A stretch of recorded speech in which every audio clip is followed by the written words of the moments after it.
नमस्कार दोस्तों, स्वागत है आप सभी का हमारे चैनल जीके टेक जोन में। दोस्तों, आज के इस वीडियो में हम देखेंगे बिहार दरोगा मेंस के प्रैक्टिस सेट नंबर 12। इससे पहले हम लोग बिहार दरोगा मेंस के 11 प्रैक्टिस सेट कर चुके हैं। यदि आपने नहीं देखा है तो आप हमारे प्लेलिस्ट में जाकर देख सकते हैं। इसमें हम देखेंगे 50 क्वेश्चन के सेट्स जो कि आपके आने वाले एग्जाम्स के लिए बहुत ही ज़्यादा इंपॉर्टेंट है। तो दोस्तों, कोशिश कीजिएगा इस वीडियो को लास्ट तक देखें। यदि वीडियो पसंद है तो वीडियो को लाइक कीजिएगा, दोस्तों में शेयर कीजिएगा, और अभी तक आप हमारे चैनल को सब्सक्राइब नहीं किए तो प्लीज़ चैनल को सब्सक्राइब कर लें और बेल आइकन का बटन जरूर दबाइएगा, ताकि मैं जो भी वीडियो अपलोड करूंगा उसकी नोटिफिकेशन सबसे पहले आप लोगों तक पहुंचेगा, जिससे आप सभी वीडियो को देख पाएंगे। तो चलिए आज का टेस्ट शुरू करते हैं।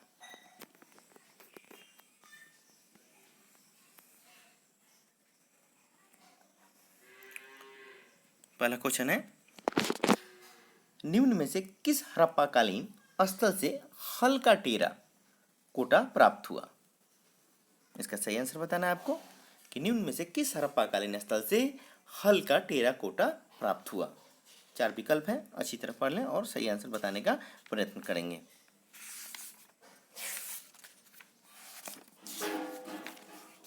हाँ, एक बात और दोस्तों, आप कमेंट सेक्शन में कमेंट करके जरूर बताइएगा कि आपके स्कोर कितने आ रहे हैं, और उससे अगले वाले सेट में और उससे ज़्यादा लाने का प्रयास करेंगे।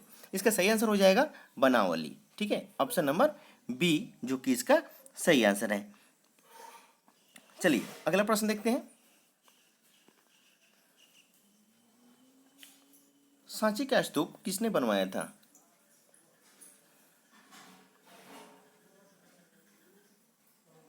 सही आंसर हो जाएगा ऑप्शन नंबर डी, अशोक ने। अब अशोक ने बनवाया था, option number D is the right answer. अगला प्रश्न देखते हैं। एलोरा गुफाओं का निर्माण कराया था, ये बताना है आपको।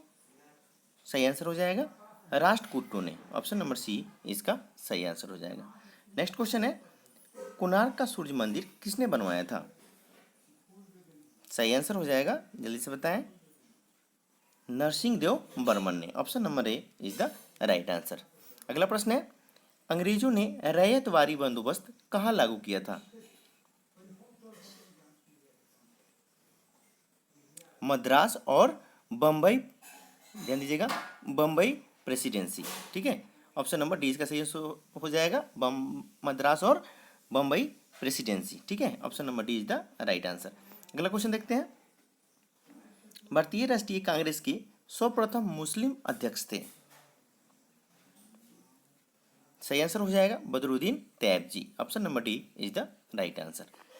नेक्स्ट क्वेश्चन है, स्वराज मेरा जन्मसिद्ध अधिकार है और मैं इसे लेकर रहूंगा, यह वक्तव्य संबंधित है, किसने कहा था? यह किससे संबंधित है यह बताना है आपको। सही आंसर हो जाएगा बाल गंगाधर तिलक ने कहा था। ठीक है, उन्हीं का वक्तव्य है ये, option number C is the right answer.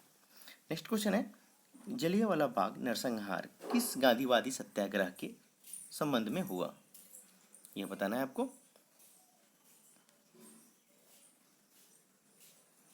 सही आंसर हो जाएगा Rowlatt Satyagraha, option number B is the right answer.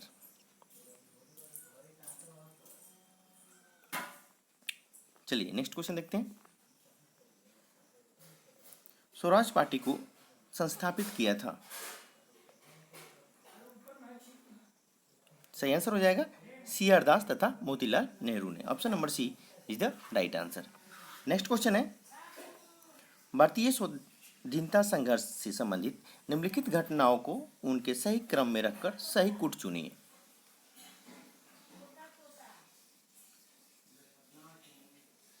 चलिए इसे जूम आउट कर देते हैं ताकि आप अच्छी तरह इसका कूट में आंसर दे सकें।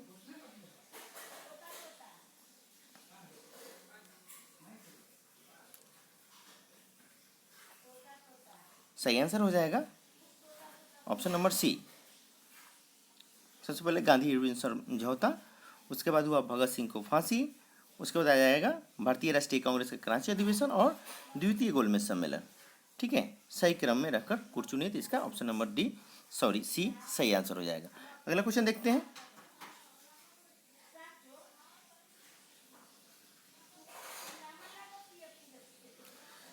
निम्नलिखित में से किस भारतीय नेता ने लंदन में प्रथम गोलमेज कॉन्फ्रेंस में भाग लिया था? सही आंसर हो जाएगा Maulana Mohammad Ali, option number A इसका सही आंसर हो जाएगा। अगला क्वेश्चन देखते हैं। पूना पैक्ट संबंधित था, किससे संबंधित है पूना पैक्ट, यह बताना है। तो ये हो जाएगा आपको संवैधानिक प्रगति से। Option number C is the right answer. Next question है, जयप्रकाश नारायण इस पार्टी से जुड़े थे।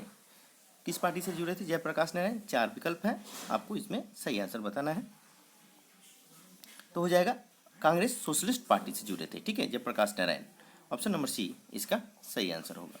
आगे देखते हैं, कहता है कि सुभाष चंद्र बोस के त्यागपत्र के बाद भारतीय राष्ट्रीय कांग्रेस का अध्यक्ष कौन हुआ?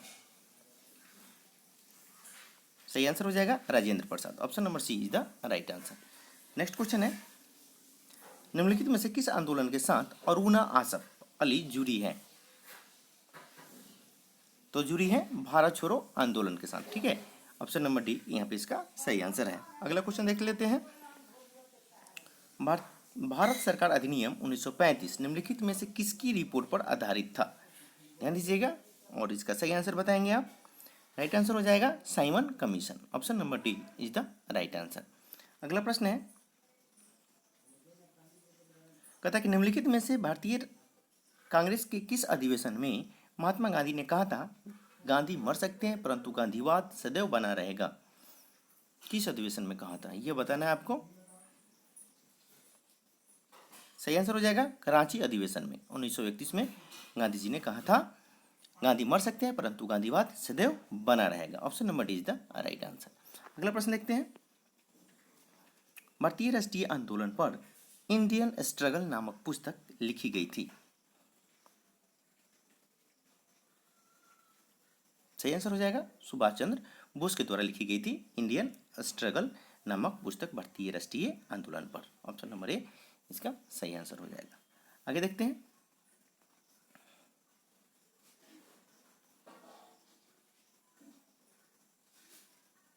कहता कि राष्ट्रकवि की उपाधि अपनी साहित्यिक कृतियों द्वारा भारतीय स्वतंत्रता संग्राम में सबल सहयोग हेतु निम्न में से किसे प्राप्त हुई थी? सही आंसर हो जाएगा मैथिली शरण गुप्त को, ठीक है। ऑप्शन नंबर ए यहाँ इसका सही आंसर होगा। आगे देखते हैं, कहता कि भारत के ध्वज गीत झंडा गान के रचयिता थे। सही आंसर हो जाएगा Shyamlal Gupta Parshad. Option number C is the right answer. Next question है, द प्राउडेस्ट डे नामक पुस्तक की कहानी का संबंध है, ये बताना है आपको। 4 ऑप्शन दिए गए हैं, अच्छी तरह पढ़ लें और सही आंसर बताएं। सही आंसर हो जाएगा भारत की स्वतंत्रता से। Option number B is the right answer. अगला क्वेश्चन है, विद्युत शक्ति की इकाई है। सही आंसर हो जाएगा watt. Option number D is the right answer. Next question है, प्रकाश वर्ष इकाई है, तो हो जाएगा दूरी की। ऑप्शन नंबर ए इसका सही आंसर होगा। अगला क्वेश्चन देखते हैं, तथा कि सूची 1 को सूची 2 से सम्मिलित करें तथा नीचे दिए गए कूट का प्रयोग करके सही उत्तर चुनना है। आइए इसे जूम आउट कर देते हैं ताकि आप अच्छी तरह देख पाएं और इसका कूट में आंसर बता सकें।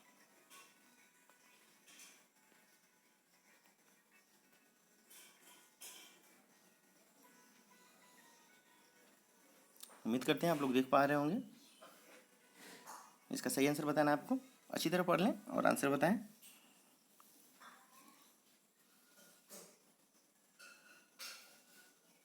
सही आंसर हो जाएगा ऑप्शन नंबर बी।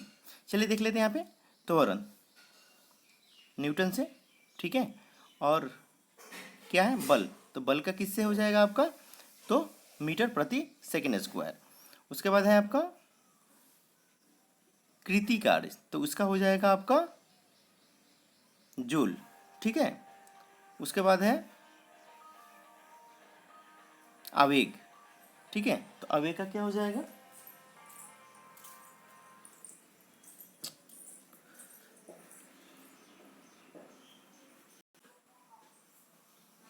चलिए यहाँ पे इसका सही आंसर हो जाएगा 24 का बी, ऑप्शन नंबर बी, ठीक है। यहाँ पे हो जाएगा त्वरण का क्या हो जाएगा, तो न्यूटन, जैसे कि मैंने बताया था। और बल का क्या होगा, तो मीटर प्रति सेकेंड स्क्वायर। और कृति कार्य का हो जाएगा आपका कार्य का मतलब जूल। और आवेग का क्या होगा आपका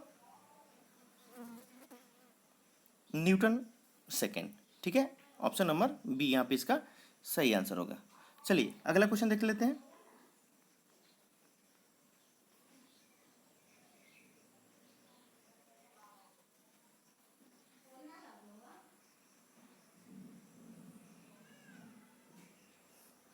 सूची 1 को सूची 2 से सम्मिलित कीजिए तथा नीचे दिए गए कोड का प्रयोग करके सही उत्तर चुनें। सूची E कहीं दिया हुआ है, सूची 2 में प्रचल दिया हुआ है, दोनों का आपको मिलान करना है। चलिए इसे जूम आउट कर देते हैं ताकि आप अच्छी तरह देख पाएं।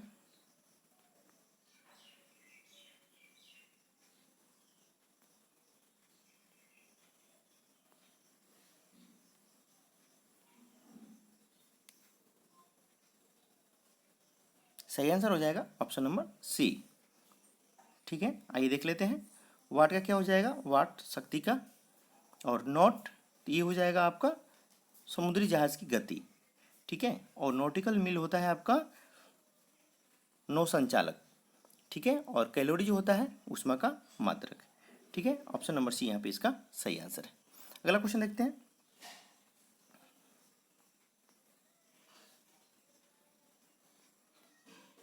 परमाणु नाभिक के अवयव हैं, यह बताना है। परमाणु नाभिक के सही आंसर हो जाएगा प्रोटॉन और न्यूट्रॉन। ऑप्शन नंबर सी इसका सही आंसर होगा। आगे देखते हैं। कथक सूची 1 को सूची 2 से सम्मिलित कीजिए और सूचियों के नीचे दिए गए कूटों का उपयोग कर सही उत्तर चुनना है। सूची 1 में दिया है विशिष्टता और सूची 2 में दिया है कण।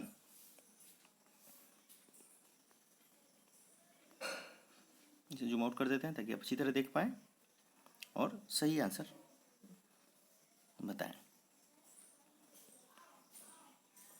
सही आंसर हो जाएगा,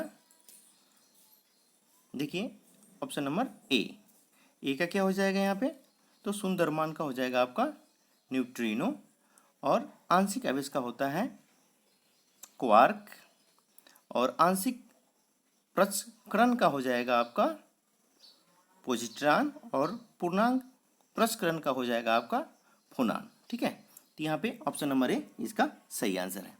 याद नहीं होगा तो इसे आप याद जरूर कर लेंगे, मोस्ट इंपॉर्टेंट क्वेश्चन है एग्जाम की व्यू से।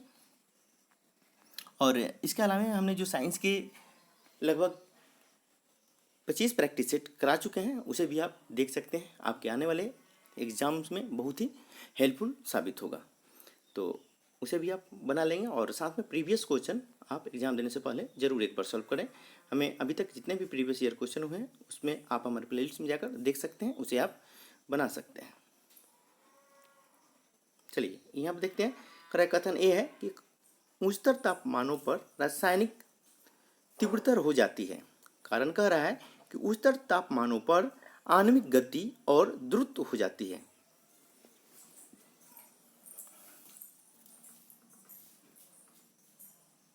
सही आंसर बताना है इसका। सही आंसर हो जाएगा ए और आर दोनों सही है, और आर ए का सही स्पष्टीकरण है। ऑप्शन नंबर ए यहाँ पे इसका सही आंसर होगा। आगे देखते हैं।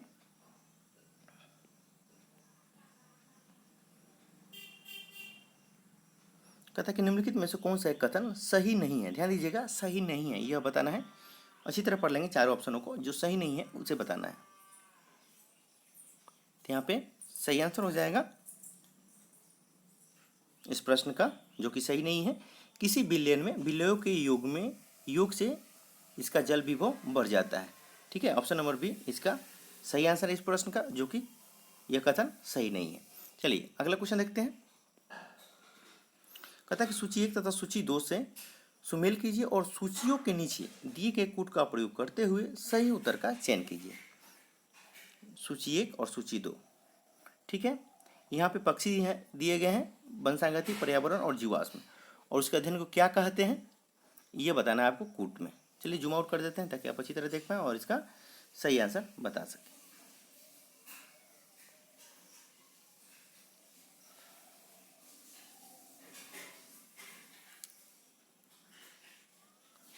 देखिए पक्षी का अध्ययन क्या कहलाता है, तो ये हो जाएगा आपका ऑर्निथोलॉजी।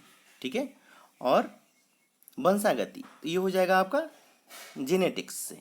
ठीक है, और पर्यावरण का किससे हो जाएगा, तो इकोलॉजी से। ठीक है, और जीवाश्म का पेलियोबायोलॉजी से। ठीक है, यहाँ पे सही आंसर क्या हो जाएगा इस प्रश्न का, ऑप्शन नंबर बी। ठीक है, आगे बढ़ते हैं।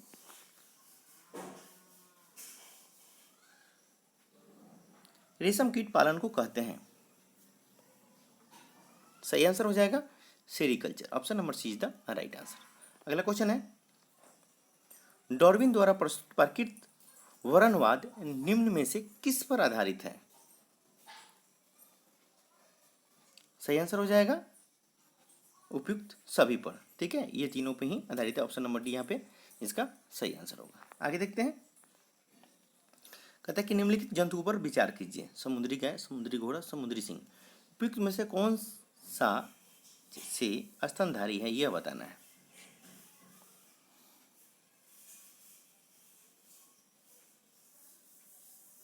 सही आंसर हो जाएगा समुद्री गाय और समुद्री सिंह। क्या है ये? स्तनधारी। ऑप्शन नंबर बी यहाँ पे सही आंसर होगा। आगे देखते हैं।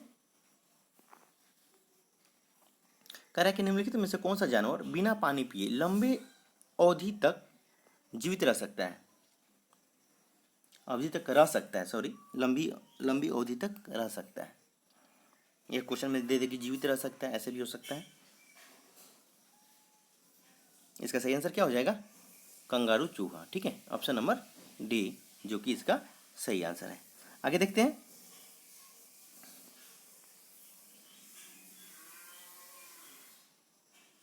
कहता है कि भारतीय संविधान सभा का गठन किया गया था।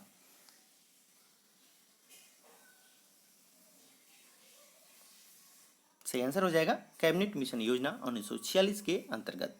ऑप्शन नंबर सी इसका राइट आंसर है। आगे देखते हैं। भारतीय संविधान के निर्माण के समय संवैधानिक सलाहकार कौन थे? सही आंसर हो जाएगा BN Rao. Option number C is the right answer. अगला क्वेश्चन है। भारतीय संविधान में सन्निहित मूल अधिकारों की अवधारणा किस देश के संविधान से ग्रहण की गई?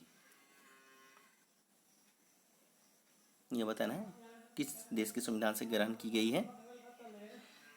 तो सही आंसर हो जाएगा इसका संयुक्त राज्य अमेरिका से। Option number C is the right answer. अगला प्रश्न है। भारतीय संविधान का कौन सा भाग संविधान की आत्मा कहलाता है? सही आंसर हो जाएगा उद्देशिका। Option number C is the right answer. Next question है। समान कार्य के लिए समान वेतन भारत के संविधान में सुनिश्चित किया गया एक। सही आंसर हो जाएगा राज्य के नीति निर्देशक सिद्धांतों का अंग है। ठीक है, समान कार्य के लिए समान वेतन भारत के संविधान में सुनिश्चित किया गया है एक राज्य के नीति निर्देशक सिद्धांतों का एक अंग है। Option number B is the right answer. अगला प्रश्न देखते हैं। यदि भारत के राष्ट्रपति का पद रिक्त हो जाए और कोई उपराष्ट्रपति भी न हो तब निम्न में से कौन कार्यवाही राष्ट्रपति होगा? कार्यवाह राष्ट्रपति होगा, यह बताना है। चार विकल्प है आपके सामने। सही आंसर हो जाएगा सर्वोच्च न्यायालय का मुख्य न्यायाधीश। ठीक है, option number D is the right answer. अगला प्रश्न देखते हैं। कह रहा है कि भारतीय संविधान के किस अनुच्छेद के अंतर्गत राष्ट्रपति संसद के दोनों सदनों द्वारा पारित किसी बिल पर अपनी स्वीकृति रोक सकते हैं? सही आंसर हो जाएगा अनुच्छेद 111। Option number D is the right answer. अगला क्वेश्चन है। यदि राष्ट्रपति ने संसद के संयुक्त सत्र के लिए अधिसूचना जारी कर दी और इस बीच लोकसभा विघटित हो जाए तो क्या होगा? सही आंसर बताएं। सही आंसर हो जाएगा, प्लीज जल्दी से बताएं। संयुक्त सत्र यथा समय आहूत होगा। Option number A is the right answer. Next question है।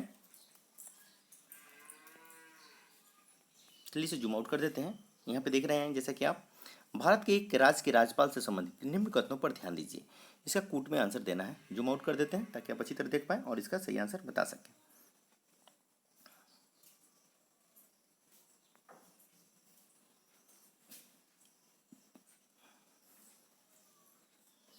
देखिए इसका सही आंसर हो जाएगा भारत के एक राज्य के राज्यपाल से संबंधित निम्न कथनों पर ध्यान दीजिए। उसकी आयु कम से कम 35 वर्ष होनी चाहिए। ठीक है, इसमें पॉइंट नंबर 2 जो है ये क्या है? सही है। ठीक है, आगे देखते हैं। और कह रहा है वह एक से अधिक राज्यों का राज्यपाल हो सकता है। बिल्कुल सही है। तो पॉइंट नंबर 2 और 4 यहाँ सही है। ऑप्शन नंबर डी यहाँ इसका सही आंसर होगा। आगे देखते हैं।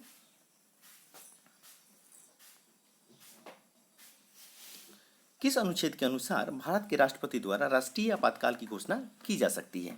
सही आंसर बताना है।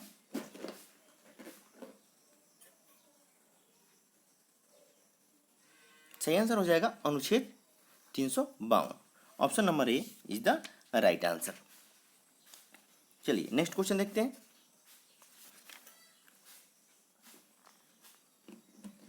निम्नलिखित में से कौन अक्साई चीन का भाग है? यह बताना है।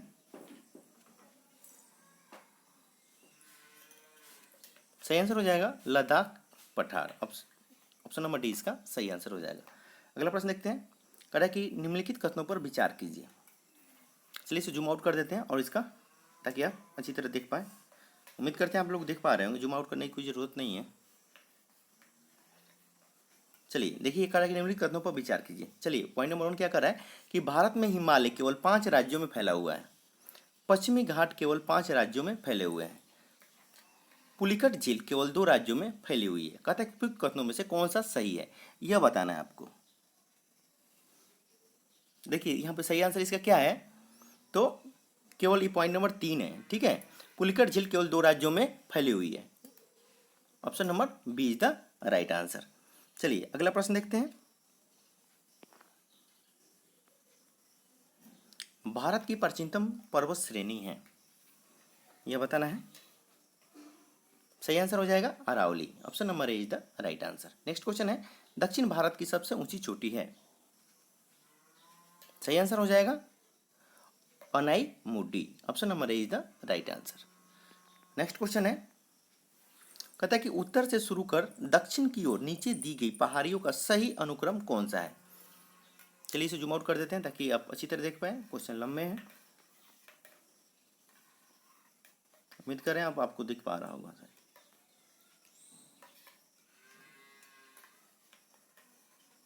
सही आंसर बताना है आपको, अच्छी तरह पढ़ लें।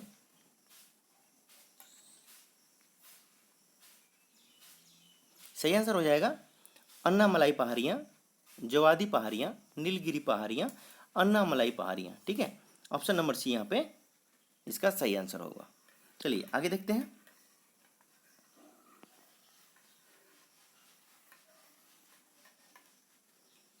जहाँ पूर्वी घाट और पश्चिमी घाट मिलते हैं वहाँ निम्नलिखित में से कौन सी पहाड़ियाँ अवस्थित है?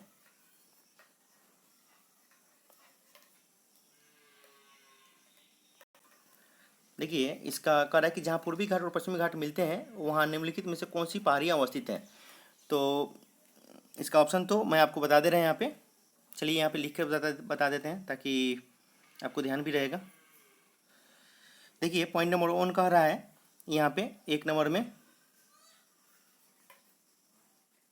में आ जाएगा अन्नामलाई पहाड़ियाँ। ठीक है, ध्यान दीजिएगा। और उसके बाद आएगा नीलगिरी पहाड़ियाँ। ठीक है, पॉइंट नंबर 2 में। और 3 में आ जाएगा जवादी पहाड़ियाँ। और 4 में आपका आ जाएगा सेवराय पहाड़ियाँ। ठीक है, सेवराय पहाड़ियाँ, सेवराय पहाड़ियाँ।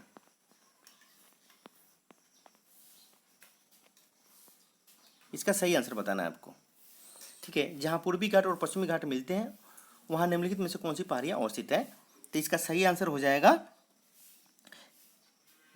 नीलागिरी पहाड़ियाँ। ठीक है, नीलगिरी पहाड़ियाँ, सॉरी नीलगिरी पहाड़ियाँ। क्या हो जाएगा यहाँ पर सही आंसर इसका? नीलगिरी पहाड़ियाँ। ध्यान दीजिएगा, नीलगिरी।